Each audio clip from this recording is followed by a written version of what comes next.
Hello and welcome to another brand new episode of the Modern SaaS Podcast. And this is me, your host, Yaag.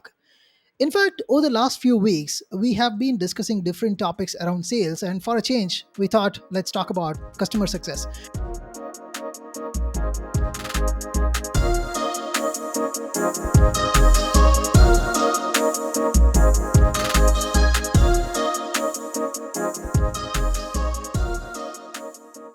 Mark, it's been quite a long time since you have been on the show. I think the last time you were around, you were at Gainside Pulse and you were playing the host. And how does it feel coming back as an expert here? Yeah, thank you. No, it feels amazing to be back. I love the podcast. We've had so many interesting conversations over this year, and looking forward to today's chat. Yeah, absolutely. In fact, one of our recent discussions internally when we were talking about, customer success and how do you go about driving the right kind of curiosity behavior, especially using data. And we felt that, hey, it's really, really interesting if we can actually put a mic to this conversation and let's record this. So, first things first, Mark, curiosity is something that I've often heard more in the sales context, but this time, we are talking about it from a customer success perspective. First of all, can we talk a little bit about what makes a great CSM? Maybe we can take it from there. Yeah, no, that's a perfect place to start. And for me, I think curiosity is an interesting element that plays into really everyone. I actually think about curiosity as a superpower that you have in tech. Any startup, any tech company that you're at, if you want to find one superpower, in my opinion, that's curiosity. Because there's so many variables, there's so many things that you really need to dig into to understand what a customer, what a prospect truly needs and how do you give them value. So I think curiosity is this super interesting power that, not many people really think too much about. I used to always give people a welcome when they start with this one slide of Albert Einstein. And he basically says, I'm not really that smart. I'm just insanely curious, Right. which I think is so true. Like he questioned everything. And it is a fundamental skill set that I think every CSM has to have in order to truly be successful. Right. So what do you look for when you hire a CSM? That gives me, that insight because but there are either you look for a specific kind of expertise. Is curiosity cannot be everything. So what do you really look for when you're hiring? Yeah. Yeah. So one thing that goes along with curiosity a lot is just having this consultative mindset and, being able to not just take what a customer says and say, okay, that's a good idea. Let's move forward. But to really figure out why. Why do they Right. need it? It's that classic example also of asking 5 why questions to really get to the essence of what they need. And, one perfect example of that, and it is something that I look for very much so in every interview. Everyone that I've interviewed, I'll spend a lot of time getting into even why do they do certain things that they do? Why do they do things that they do on the weekend? Like what's important to them and how deep do they go into certain topics? But one example of like a really good consultative mindset that applies to CS is one of the common things that comes up within a customer success conversation. This can be during implementation or onboarding. This could be during a business review, a QBR. But many times, a customer will say, hey, I need to have this feature, right? There's a feature that's missing in your tool and I have to have it. And many times they'll phrase it like that, right? Like this is getting to the point where it might be a blocker. We might not be able to proceed forward. Maybe we'll have to cancel our software with you. A deal breaker And of sorts. oh yeah, a lot of times they'll say, this is important. And one example that I remember just burned into my brain is we had a customer a while back and they said, I don't think this is going to be the software for us. I think we're probably going to have to look elsewhere. And it was because of a feature that was not available, and the feature did cause some time, extra manual time that they had to put into it. So they said because we don't have this, we have to spend like 10 minutes, I think, every time we need to do this manually. So it took time, and they said this is just not going to work. And we're not used to doing it manually, and this is going to be a pain. So when you peel the onion back, though, and think about, okay, how many times does this actually happen per day? When is the use case? When does this use case come up? The more why questions that we ask to get into it, we realize that even though this was a big issue for one person, one singular person on their team that had a very unique use case, that one person only had that use case very, very minimally, like less than 1% of the time this use case would happen. So when we did the math and presented back, okay, here's the ROI and value that you're getting from the whole tool. It's huge. Here's this extra time, that you're going to need to spend to do something manually. This is less than 1% of the time. So when we compare the two, what's your real ROI? And is this a blocker?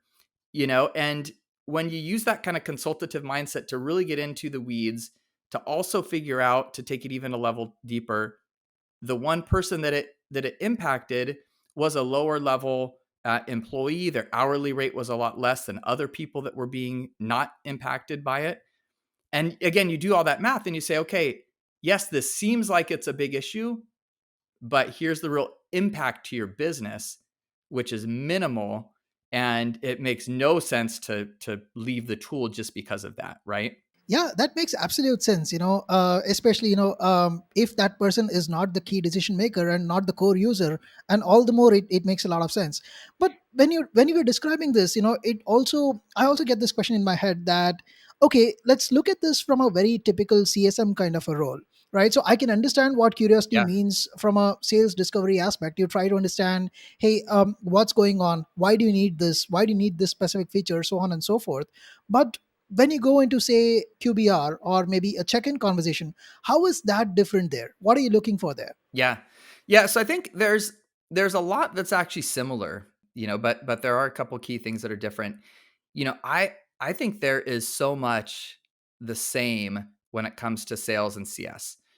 You still need to do discovery for sure. So even though you know more because they're a customer of yours, you obviously know why they bought. All those things have been answered, and you've went back to those sales calls and you've listened to those, so you have tons of context that the salesperson didn't have. Doing a deeper level of discovery is important. I think the biggest difference when it comes to curiosity, though, really applies to now looking at true data and mapping that data to back to their business goals. So you're at such a unique perspective as a CSM where you have this treasure trove of data. Hopefully, exactly who's using the tool, how are they using it, when are they using it, what benefit they're getting out of the system, right? ROI numbers, sometimes greater than others, depending on the software that you have. But you have all of this data that won't answer everything for you. So you can't go into a QBR saying, oh, look at all this data. Here's how you're using the tool. Great, good job. Thanks, everyone. Let's talk to you later. But Right. you can use that almost putting an analyst hat on, right? And you can say, okay, here's some really interesting insights. Yeah. We see that you're using our conversational intelligence dashboard a ton. We see that your sales reps are asking, in our case, your sales reps are asking these kind of questions. That's a good thing. But why are they really asking those questions? Because we don't sit in our customers' shoes. So we need to take the data that we have, come up with some hypothesis, though, ahead of time, come up with some guesses on what they're going to respond back to, and then always have a couple steps ahead of them, some other best practices, answers that we can give them, examples from other customers, things like that. So that, I think, is really the main difference is you're using this data to come up with a hypothesis. You're coming in, though, as the subject matter expert. So you're saying, hey, I've seen this trend.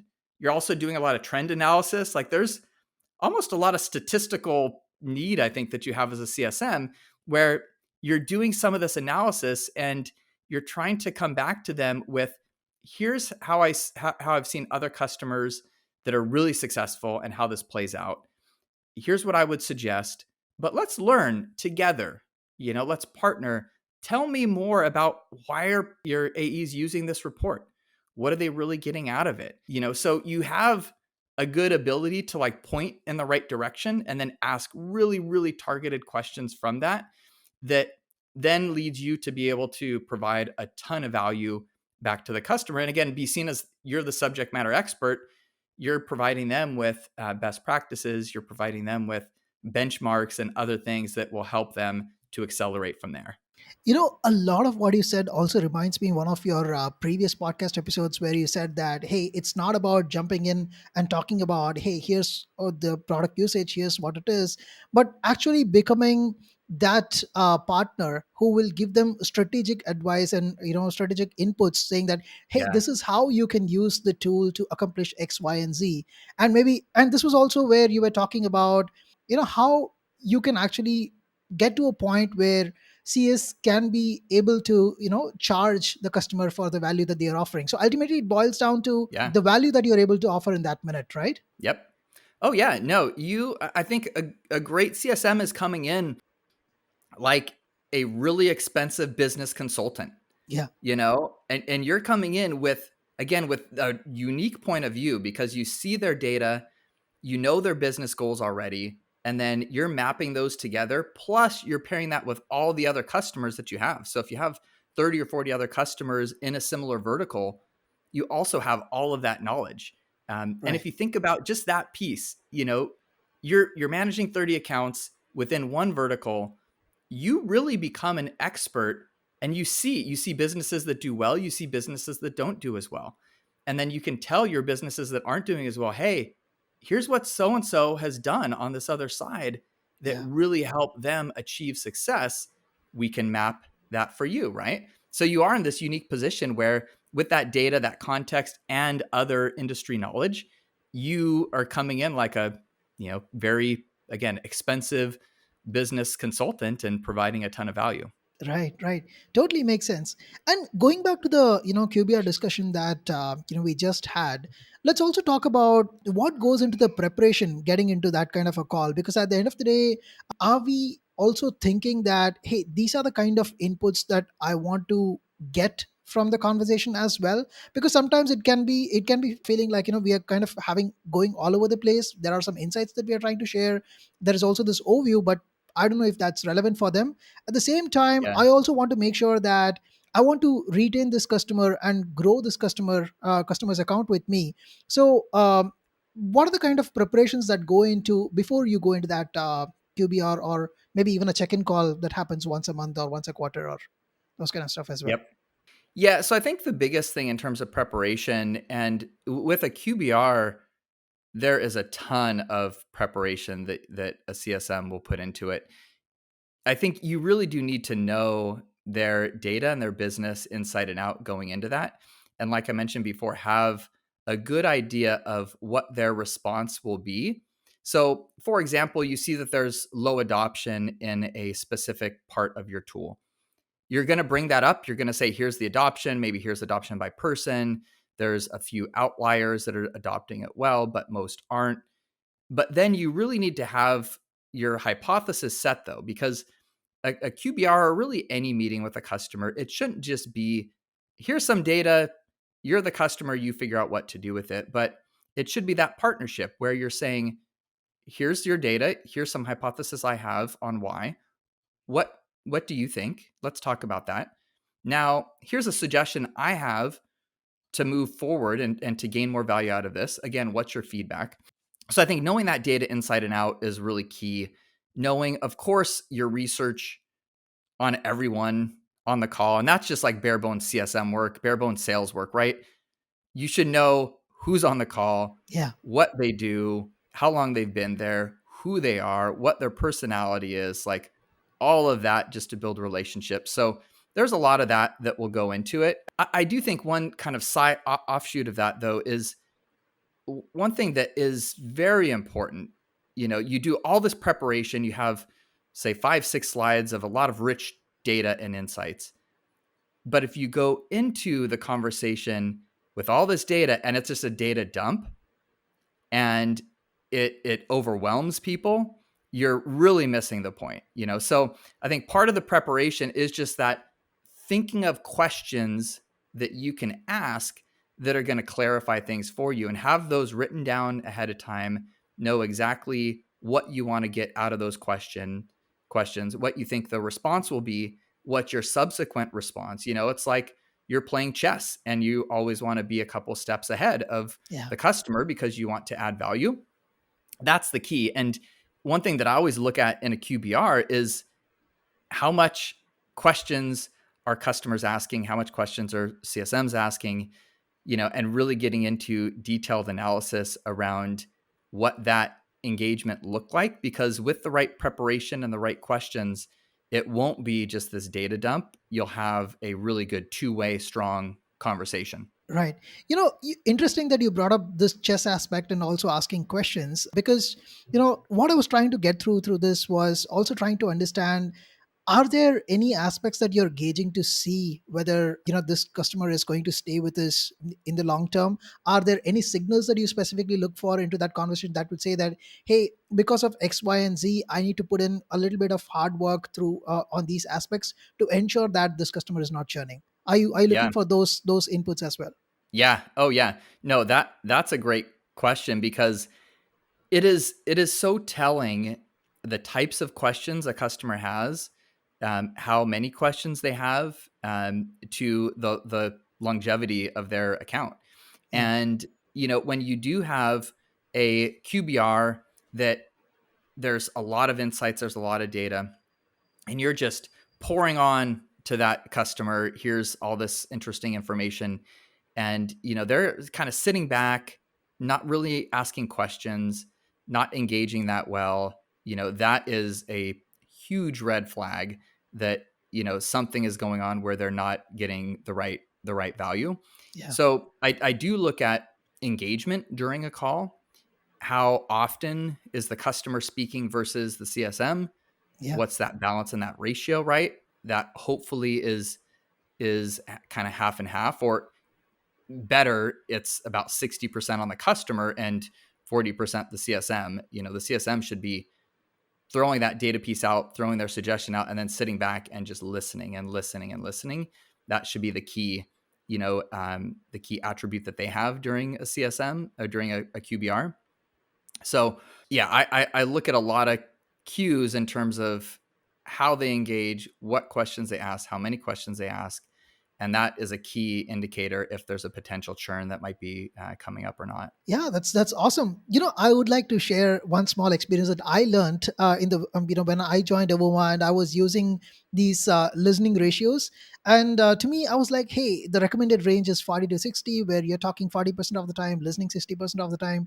And then I suddenly noticed that one of our CSMs back in the day, they were having about 80% of the talking time. I was like, how is this possible?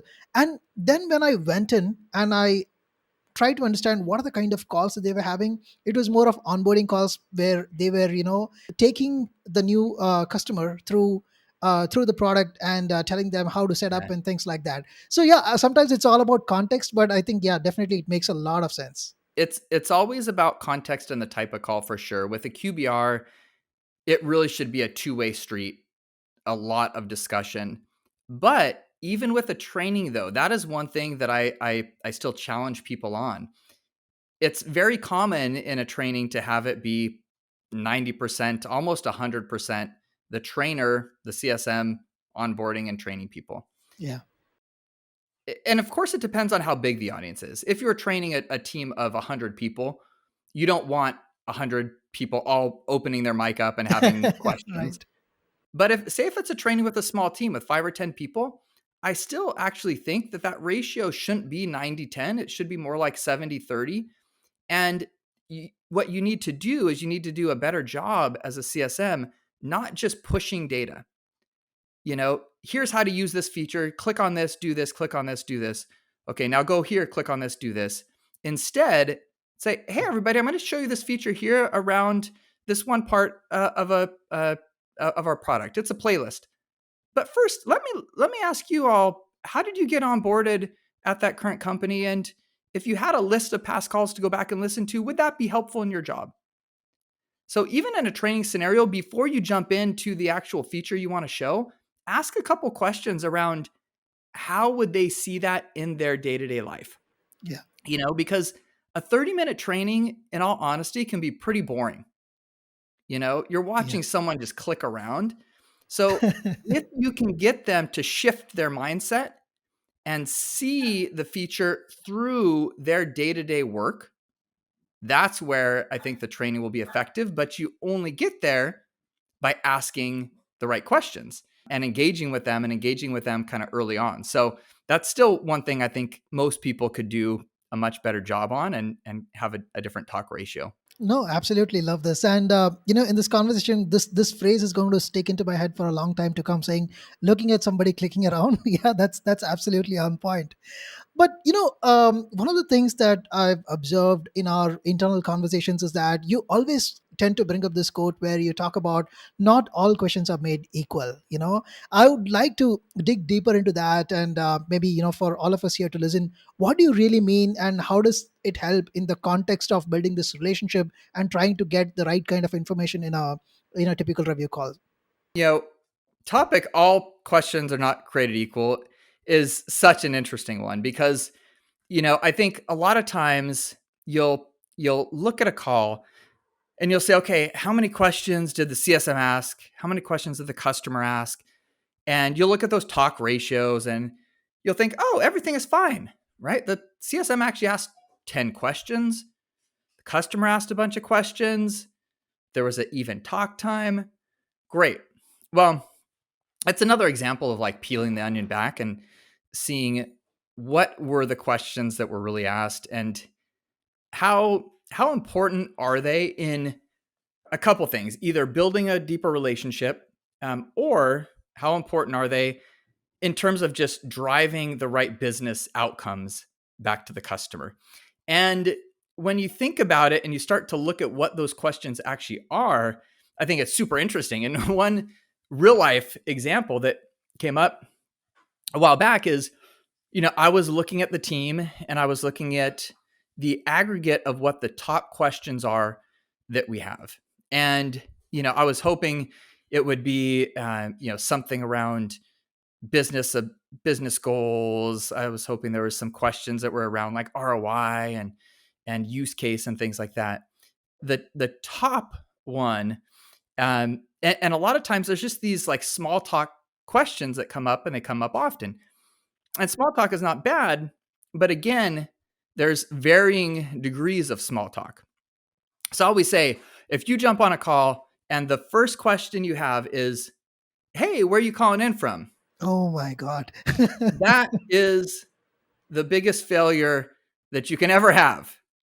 That is the absolute worst question, because it shows. And when people ask me that, when I'm the customer and I have a vendor call and they ask me that, I always chuckle and I say, really? You didn't look me up on LinkedIn? And I still say it in a laughing way, because it just shows that there's a lack of preparation Yes.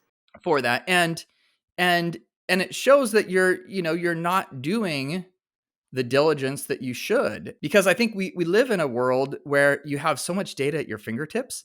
So part of that preparation that we talked a while back was always, okay, go into LinkedIn, search the web, look at every attendee that's going to be on the call, and don't just see how long they've been at their job and what their role is, but see, where did they go to school? What Yeah. did they study at school? How interesting is that?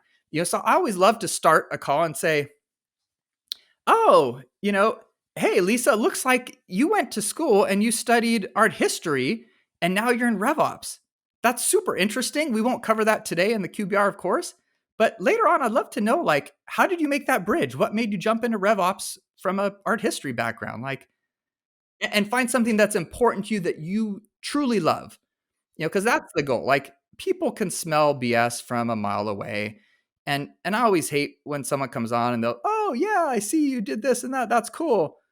And you respond back, oh really? So tell me why you think it's cool. And they make stuff up. Yeah. So it has to be like from the heart. It has to be something that you truly love. But there's so many things that we all are passionate about that you could tie into someone.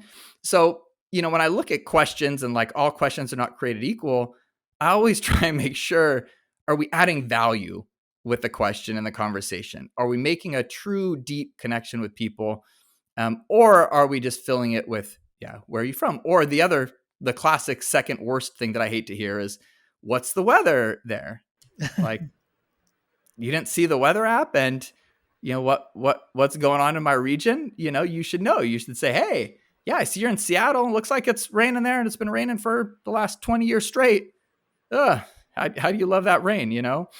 There's just deeper, better ways that you can still phrase small talk, but make it meaningful. Yeah, yeah. No, absolutely. Even the question of where you're from can be that, hey, I see that you're in California, or I see that you're in Palo Alto. Are you still there? Even that makes a lot of difference than asking a blind question. It definitely feels, you're not prepared. So that Yeah. brings me to, another key question, because, this is a attribute of curiosity that we are actually displaying. And you've been a CS person for maybe, I think, close to 30 years now. So let me ask you this, like, how would you identify a CSM and say that, hey, this person has the right amount of curiosity? What is too much and what is too little? Oh, that's a good one. Yeah. So, first, I've only been in CS for not 30 years, because I'm only 30 years old. So, I can't jump in it that long. But no, 20, actually 22 years, which is kind of crazy to think about.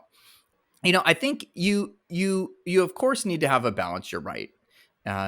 You you need to make sure that people aren't going down a rabbit hole, Yeah. and continuing to, for lack of a better term, beat a dead horse. So I think I always look for people, and if I go back to like interviewing, I'll ask a lot of questions in an interview cycle around their passions, around how deeply they know something, how they learned something that's new, and I'm always looking for someone that they've learned a new skill set recently, and it can be anything. Someone says, "Oh, I learned how to build some structure in the backyard." Okay, great. Well, let's talk about that. How did you learn that skill? What did you know before? And I'll dive a couple layers deep to see, did they use YouTube and do their own research, and how did they go about that, and what the process looked like, and just get into their mind, and try and learn how they learn, basically. But I do want to make sure that people aren't going to get so sidetracked that then they don't have focus, Right. because that is an important attribute, especially at a startup. If you get so excited and you just say, oh my gosh, I'm so into, say, building a report. Like, I'm a CSM and I want to know a little bit more about my customers. So I want a better dashboard. Yeah. And I'm going to spend some time in our HubSpot CRM and our Vitally tool, and I'm going to build a dashboard. But then I go, oh, I want a deeper dashboard. I'm going to go one step deeper. And then I'm going to continue doing this. And, I'm just going to build out the deepest dashboard in the world that I'm spending 30 hours out of my week on for 6 months straight. That is great curiosity, but you're failing at everything else. So Yeah. in getting into like how people learn, what they do, you can see, okay, they spent a lot of time on this. Great. What was the output? What other things did you sacrifice to get that done? And then with that, learn how they make decisions around priorities. And if someone said, "Oh yeah, I spent 2 weeks out in that backyard building that, and I kind of neglected my family. I kind of neglected everything else, but who cares? I had to do this." It might show some extremes, So you're right. You have to balance that, and you have to make sure that people aren't ignoring everything else that does really matter. Yeah. Yeah. Curiosity is great, but OCD is not. Yeah. Love that. Yeah, yeah. Love that. Over the last 30 minutes or so, I think we covered quite a bit. And if I have to look at some key takeaways, you're always looking at, the kind of curiosity the person has in knowing something and digging deeper. And especially, when we spoke about how is it different from sales, and how is it different in QBRs and check-in calls, you said it's kind of almost the same, but I love the reference of peeling the onion, saying that why does somebody want something? Why does it matter to them?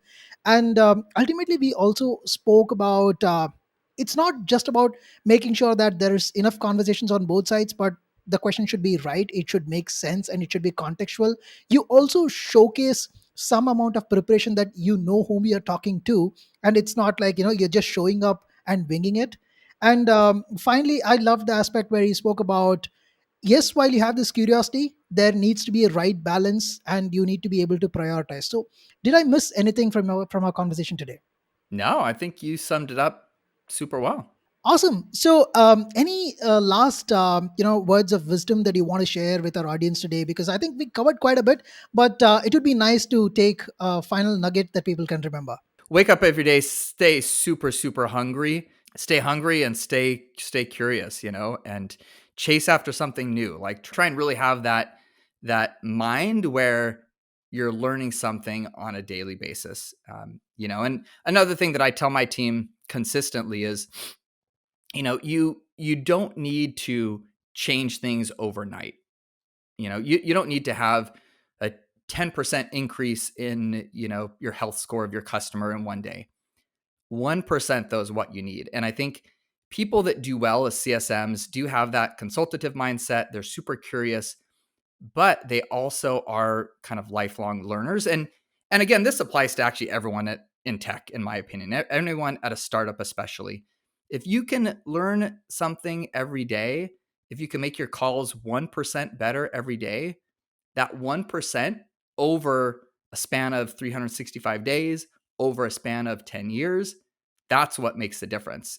So just like keep pushing, keep learning, keep driving, keep trying to push the boundaries and just make those incremental improvements day over day. Yeah. Any significant change in life happens as an effect of compounding. I love the takeaway. That's awesome. Yep. Thank you so much, Mark. I think we, covered a lot of stuff today, and this is so much good content that I'm tempted to say that I'm going to really make this a blog post as well. But thank you so much for your time today. Awesome. Thank you. Appreciate it. All right. So for all the listeners, thanks for your time. And until we connect with you the next time with another topic and another expert, this is bye from us. Have a good day and take care.